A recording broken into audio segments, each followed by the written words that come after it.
Ang kwentong ito ay hango sa totoong buhay.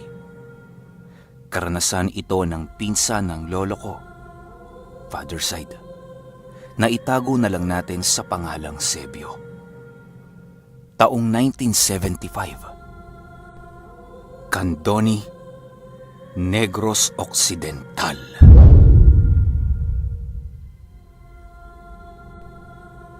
Itong mga panahong ito ay magsasaka sa kabundukan ng Candoni itong si Lolo Sebio. At dahil sa kasagsagan ng mga rebelde sa kabundukan, ay napakaraming tao ang umalis at iniwan ang kanilang pangkabuhayan doon.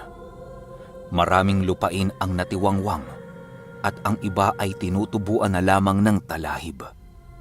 Hindi na ito binalikan pa ng mga may-ari.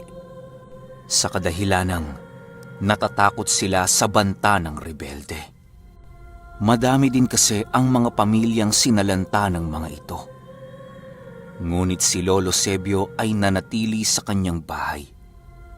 Hindi niya din kasi maiwan-iwan ang mga alaga nilang hayop doon. Pinalikas na lamang niya ang kanyang pamilya para hindi mapahamak ang mga ito. At kasama ni Lolo Sebio ang kanyang pamangkin na si Delphine, pinsan ng papa ko, na siyang nakapagkwento ng lahat tungkol sa kakayahang taglay ni Lolo Sebio. Noong mga panahong ito, nasa 45 taong gulang pa lamang si Lolo Sebio. Kaya kitang-kita mo pa ang tikas ng tindig nito at ang laki ng kanyang pangangatawan. Isang araw habang nag-aani ito ng mga pananim na luya, ay napadaan ang mga rebelde. Malayo pa lang ay natanaw na ito ni Delphine, kaya dali-dali siyang tumakbo papunta sa kinaroroonan ni Lolo Sebio. "Babang Sebio, may mga rebelde pong paparating." Tarantang wika ni Delphine. Agad namang tumayo si Lolo Sebio upang tingnan ito. "Magtago ka sa puno, Delphine.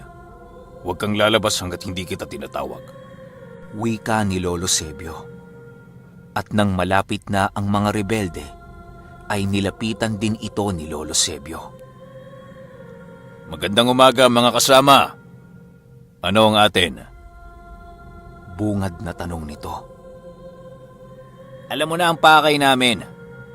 Kaya ibigay mo na, nagmamadali kami." Wika ng isa sa mga rebelde. Sinipat ni Lolo Sebio kung ilan ang bilang ng mga ito at nakita niyang nasa 6 sila. "Pasensya na, pero wala pa akong maibibigay sa inyo dahil hindi ko pa naipagbibili ang mga luya ko. Kung maaari sana, balikan niyo na lang ako." Tugon ni Lolo Sebio. "Pinaglololoko mo ba kami? Anong palagay mo sa amin, ututo?" Galit na tanong ng isa sa mga ito. "Bakit? Hindi ba?" Pabulong na sabi ni Lolo Sebio na narinig pala ng isa sa mga rebelde. Kaya agad nitong tinutukan ng baril sa ulo si Lolo Sebio. "Kaibigan, sigurado ka bang gusto mong itutok sa akin yan? Hindi mo yata ako kilala Wika ni Lolo Sebio na pinagtawanan lamang ng mga ito. At walang ano-ano ay bigla na lang hinampas ng lalaking may baril si Lolo Sebio sa may likod nito. Napaabante lang ito at nilingon ang lalaking humampas sa kanya. "Aba, alam ko na. Mga bagong kasapi siguro kayo, ano?" Wika nito, sabay unday ng tadyak doon sa lalaking humampas sa kanya ng baril. Akmang bubunot pa sana ng baril ang mga kasamahan nito nang bigla na lang silang nakarinig ng isang sigaw mula sa malayo. "Itigil niyo yan! Mga walang utak!" "Sebio, pasensya ka na. Mga baguhan ng mga ito Hindi niyo ba kilala si Sebio? Mga natutulog kasi kayo nung panahon na nagsasanay pa lang tayo. Wika ng lalaking nagngangalang Camaryo. Bakit po, Camaryo? Sino ba siya? Takang tanong nung tinadyakan ni Lolo Sebio. Si Casebio lang naman ang dating commander sa lugar na to. Bagaman tumalikod na siya sa samahan, ginagalang pa din siya ng lahat ng kasapi. Kayong anim lang talaga naglakas loob na takutin si Casebio. Buti na lang dumating ako. Kung hindi, naku, baka pataba na kayo para sa mga luya. Magsialis na nga kayo! Galit na wika ni Camaryo. Oh, Camaryo, napadaan ka. Ano ba ang atin? Tanong ni Lolo Sebio. Wala naman. Magre-rekorida lang sana kami kaso tong mga gunggong na to pinagdiskitahan ka pa eh. Pasensya ka na talaga. Wika ni Camaryo. At inaya ni Lolo Sebio si Camaryo na magkape para naman makapag-usap sila. Habang nasa kubo sila, napag-usapan nila ang mga kapanahunang nasa kilusan pa si Lolo Sebio. At naroon din si Delphine na nakikinig sa kanilang usapan. Alam mo ba to? Na itong tsuhin mo ang kinakatakutan ng mga militar noong araw. Sa kadahilan ng lumulusob ito sa mga kalaban ng mag-isa lang siya. Pagkwento ni Camaryo. At ayon pa dito, sa lahat ng labanang sinalihan ni Lolo Sebio, ni minsan ay hindi man lang siya nagtamo ng malubhang pinsala na labis namang ikinamangha ni Delphine. At dahil sa kadaldala ni Camaryo, ay nakwento niya kay Delphine na may tangang anting-anting si Lolo Sebio. Agad namang pinigil ni Lolo Sebio sa pagkukwento itong si Mario sa kadahilanang hindi pa din naman mauunawaan ni Delphine ang mga bagay na yon. Hanggang sa magpaalam na si Camaryo sa kanila, kailangan pa kasi nilang bumalik sa kanilang kampo. Hindi naman naalis sa isipan ni Delphine ang mga sinabi ni Camaryo, kaya habang nasa daan sila papauwi sa kanilang bahay, ay napatanong ito kay Lolo Sebio. Pang, totoo po ba yung sinabi nung Camaryo kanina? Yung tungkol sa anting-anting ninyo? Gusto mo ba talagang malaman, Delphine? Sige, punuin mo ng tubig ang mga tapayan natin. At pag nagawa mo yon, ikukwento ko sa'yo. Hindi lang ikukwento, ipapakita ko pa sa'yo. Tugon ni Lolo Sebio. Nasa edad 13 si Delphine ng mga panahong yon, kaya simple lang sa kanya ang mga gawain sa bahay nila. Kagaya ng pag-iigib. Nabanat din kasi ang buto nitong si Delphine simula noong nanirahan ito kay Lolo Sebio.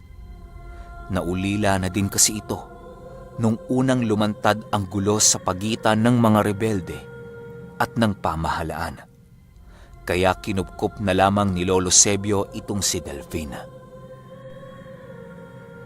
Pagdating nila sa bahay, agad nang kinuha ni Delphine ang mga galon at tumakbo papunta sa balon upang sumalok ng tubig. Masaya itong nagpapabalik-balik sa balon na tila ba hindi napapagod. Hanggang sa mapuno nito ang mga tapayan. Saktong nakaupo si Lolo Sebio sa atangan ng bahay, kaya kaagad niya din itong nilapitan. Oh, ano na po, Papang? Napuno ko na po yung mga tapayan natin. Tuparin niyo na po yung pangako ninyo. Wika ng bata at agad namang may kung anong dinukot si Lolo Sebio mula sa kanyang bulsa. Alam mo ba kung ano ang sikreto ko, Delphine? Eto, tingnan mo. Wika ni Lolo Sebio habang binubuksan ang isang maliit na kulay puting supot at tumambad kay Delphine ang isang itim na bato na patulis. Mga 1.5 pulgada ang haba na kasing laki lang ng hinlalaki ng kamay ng tao. Ano po yan, Pang? Takang tanong ni Delphine. Doon pa lamang kasi siya nakakita ng ganoong uri ng bato. Napakakinis nito na para bang sinadya ang hugis.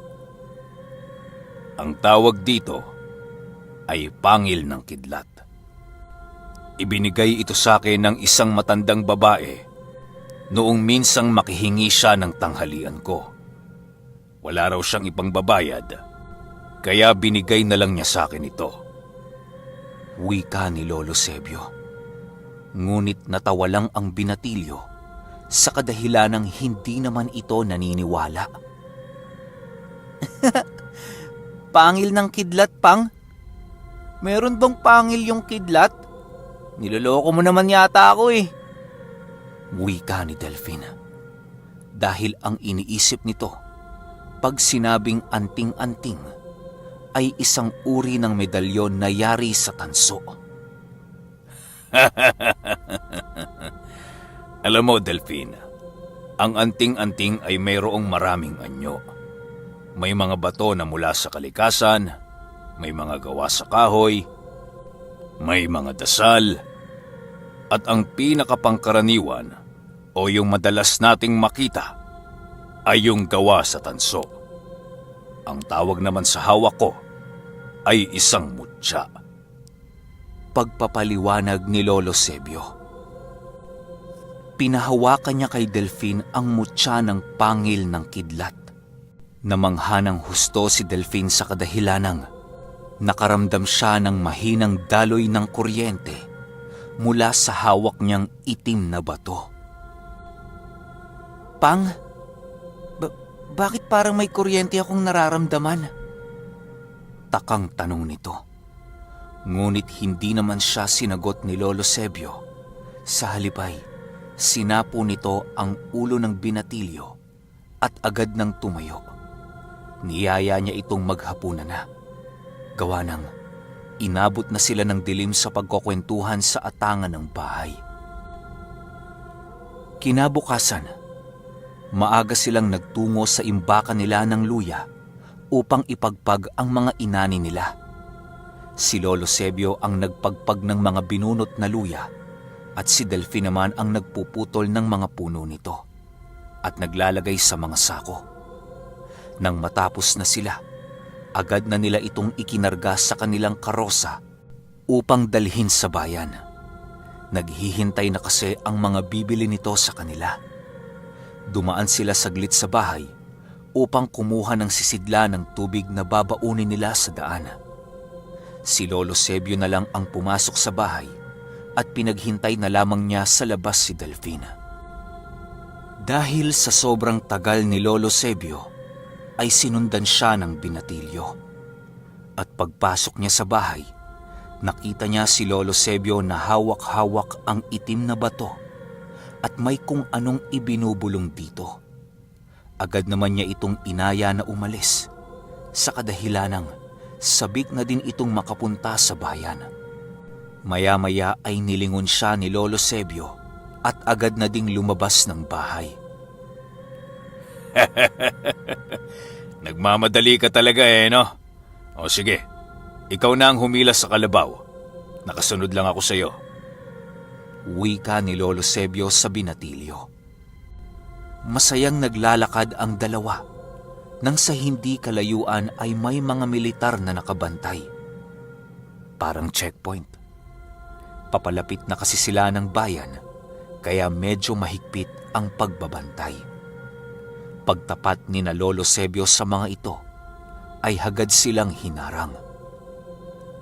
Tatang, saglit lang po Maaari ba namin makita ang mga laman ng sako ninyo? Wika ng isang militar. Aba, siyempre naman ho. Teka, bubuksan ko lang. Delphine, hawakan mo ng mahigpit ang tali ng kalabaw. Tugon ni Lolo Sebio. At agad nang binuksan ang mga sako na nakakarga sa karosa. Mga luya pa lang dala ninyo, no? Teka, di ba ikaw si Sebio? Yung commander ng mga rebelde? Wika nito sabay hawak sa baril na nakasabit sa leeg niya. Nako, matagal na panahon na po yon. Sumuko na po ako sa pamahalaan. Tinalikuran ko na po ang dati kong kinagawian at paniniwala. Namumuhay na po ako ng mapayapa, sir. Tugon nito sa mga sundalo. Ngunit laking gulat ni Lolo Sebio nang bigla siyang tinutukan ng baril ng isa sa mga ito. Napatitig siya kay Delphine at sumenyas na tumakbo na. Nakuha naman ni Delphine ang senyas niya sa kadahilan ng sinanay din siya ni Lolo Sebio sa ganong pamamaraan ng pag-uusap. Dali-daling tumakbo si Delphine papasok sa kagubatan at umakyat sa isang puno kung saan kitang-kita niya ang nangyayari sa daan. Habang pinagmamasdan niya si Lolo Sebio, ay laking gulat niya dahil halos kumurap lang si Delphine ay hawak na ni Lolo Sebio ang baril na kanina lang ay nakatutok sa kanya. Nilapag niya ito sa lupa at dinig na dinig ni Delphine ang mga sinabi ni Lolo Sebio sa mga militar. Bago niyo ako galawin, sana isipin niyo muna ang mga maiiwan ninyo. Dahil kung kilala niyo talaga ako, sa oras na masaktan ako at ang kasama kong bata, hindi ako magdadalawang isip na gantihan kayo. Tiningnan ni Delphine ang mga sundalo at isa-isa nang lumalapit ang mga ito sa kinatatayuan ni Lolo Sebio. Mahigit 10 ang bilang ng mga ito. At nakita niyang ang isa sa mga ito ay umamba na hahampasin ng bat ng baril si Lolo Sebio sa likod. Ngunit bago pa man makasigaw si Delphine, ay nakita na niyang bumulwak ang dugo mula sa leeg ng sundalong yon. Sa sobrang bilis ng kilos ni Lolo Sebio, ay hindi na niya nakita kung saan ito kinuha ang patalim na kanyang ginamit. Matapos niyang gawin yon ay lumayo siya sa karosa, habang ang mga sundalo naman ay isa-isa siyang tinutukan ng baril. Nasabi ni Delphine sa sarili niya na yun na ang katapusan ni Lolo Sebio. Kaya ipinikit na lamang niya ang kanyang mga mata. Ngunit sa hindi malamang dahilan ay wala siyang narinig na kahit isang putok ng baril. Nang idilat niya ang kanyang mga mata, ay nakita niyang mag-isa na lamang na nakatayo si Lolo Sebio sa kalsada. Tiyempo namang walang napapadaan sa lugar na yon, kaya wala ring ibang taong nakakita ng pangyayari. Agad na ding bumaba sa puno si Delphine at nilapitan si Lolo Sebio. At laking gulat niya kasi tumambad sa kanya ang mahigit 10 sundalo na nakahandusay sa lupa. Ang iba ay wala ng buhay, ngunit ang iilan ay nangingisay pa at nag-aagaw buhay. Hindi makapaniwala si Delphine sa kanyang nakita noong araw na yon. Nang tingnan niya si Lolo Sebio, ay parang wala lang nangyari. Dali-dali itong kumuha ng damit sa bag niya na nakakarga sa likod ng karosa upang magbihis. Punong-puno kasi ng dugo ang damit na suot nito. Matapos niyang magbihis ay agad na din silang tumuloy sa paglalakad papunta sa bayan na para bang walang nangyari. Hindi makapaniwala si Delphine na inubos ni Lolo Sebio ang 10 sundalo ng nag-iisa. Habang naglalakad ay panay ang titig ni Delphine kay Lolo Sebio. Napansin naman niya ito, kaya nilingon niya si Delphine at ngumiti. Oh, bakit Delphine? May dumi ba ako sa muka? Bakit parang nakakita ka ng multo? Tanong nito sa binatilyo. Kasi po, paano niyo po natalo yung mga sundalo po? Nauutal na tanong ng binatilyo. Ngumiti lang si Lolo Sebio at sinabi niyang, Kung dalisay ang iyong hangarin, hindi ka pababayaan ng Diyos. Bibigyan at bibigyan kanya ng lakas para labanan ang lahat ng may masamang tangka sa iyo. Dagdag pa nito na ang hawak niyang mutya ay isa lamang kasangkapan mula sa Panginoon. Noong mga oras na yon, ay nakumbinsi na si Delphine na tunay nga ang anting-anting na hawak ni Lolo Sebio. Lumipas ang maraming taon. Nagkaedad na si Lolo Sebio. Si Delphine naman ay nasa edad 22 na. At sa kabila ng pagtanda ni Lolo Sebio, ay hindi pa din nawawala ang kanyang kakaibang katangian. Nagagawa pa din itong makapagbuhat ng sako-sakong luya at mais mula sa kanilang taniman hanggang sa kanilang imbakan.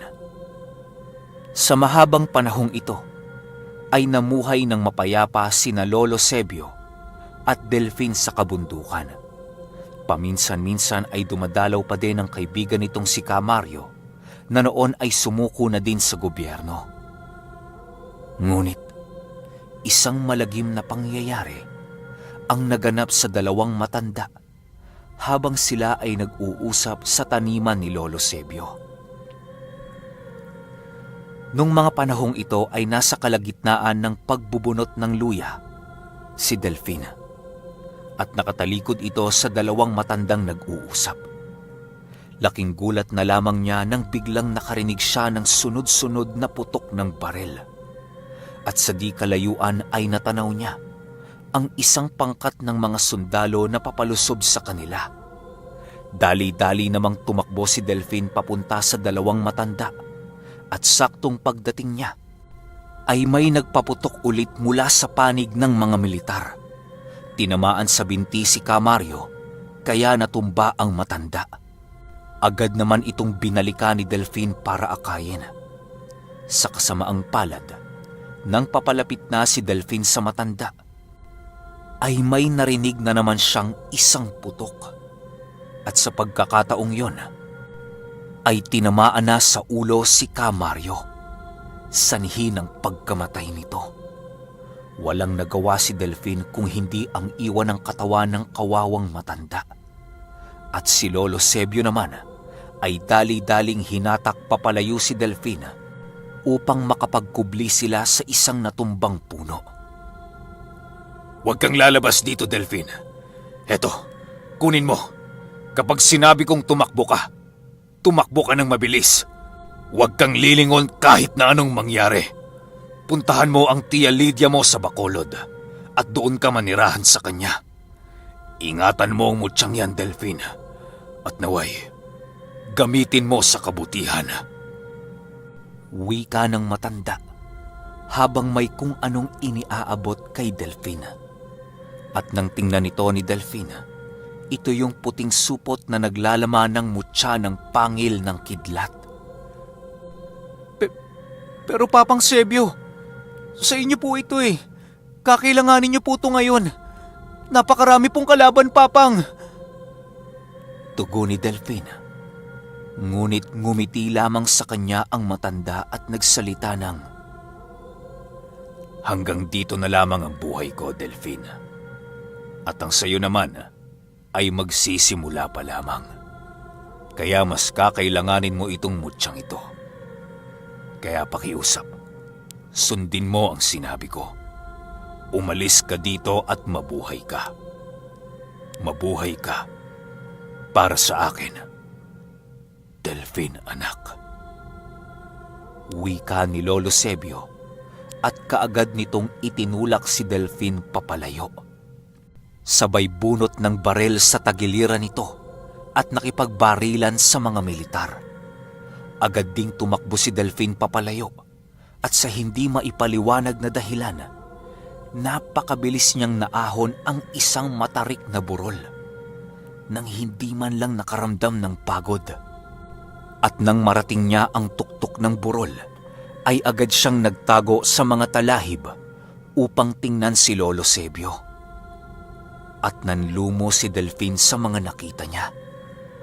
dahil nakahandusay na si Lolo Sebio sa ibabaw ng tumbang puno na pinagtaguan nila kanina lang. At nakita niyang papalapit na ang mga sundalo sa kinaroroonan niya. Kaya kahit labag sa kalooban niya ang iwan ang katawan ng lolo niya, ay wala na din siyang magagawa. Kaagad siyang tumakas at umalis papunta sa Bacolod, kung nasaan ang asawa at mga anak ni Lolo Sebio. Sinalaysay niya ang malungkot na balita sa pamilya nito. At kagaya ng inaasahan, binalot ng hinagpis ang buong bahay. Nagdesisyon din ang asawa ni Lolo Sebio na kunin ang bangkay nito at iuwi sa Bacolod. Inilaban ng asawa niya ang kaso ni Lolo Sebio sa kadahilanang napagkamalan lamang ito, at may mga kasulatan silang hawak na magpapatunay ng pagsuko ni Lolo Sebio. At nagwagi naman sila sa kaso.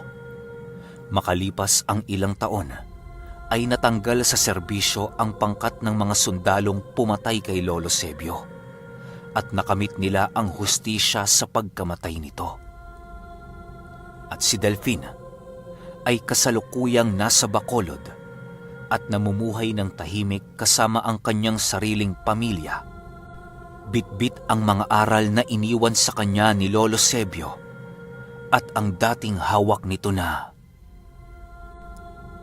pangil ng kidlat.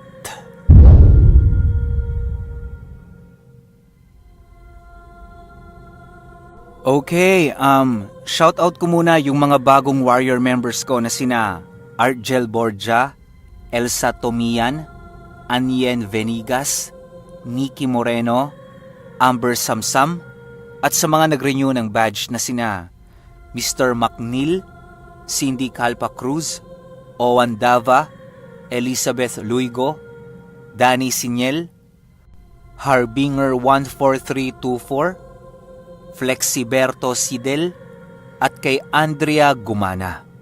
Ito naman para sa mga random na nag-comment sa pinned comment ko.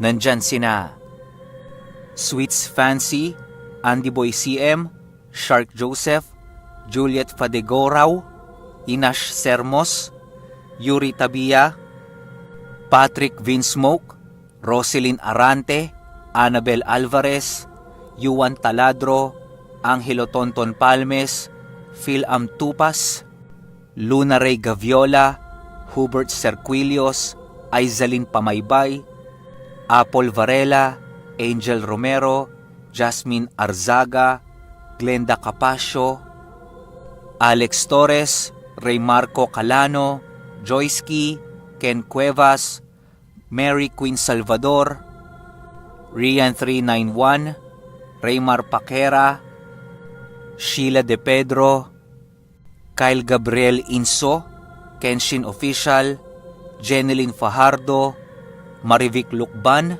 at kay Sick Drummer. Yan lang muna tayo kasi ang daming flood. Sabi ko naman sa inyo, huwag kayo masyadong mag-flood. Yung mga na-warningan ko na ng flood, next upload ko na may flood kayo ulit, baka i-block ko na kayo sa channel. Kasi kawawa naman yung iba, hindi natin nababasa. Ito na nga lang yung way para ibalik ko yung suporta niyo sa akin, tapos nahaharangan pa ng iba. Yun lang. Hanggang sa susunod na kwento. Salamat.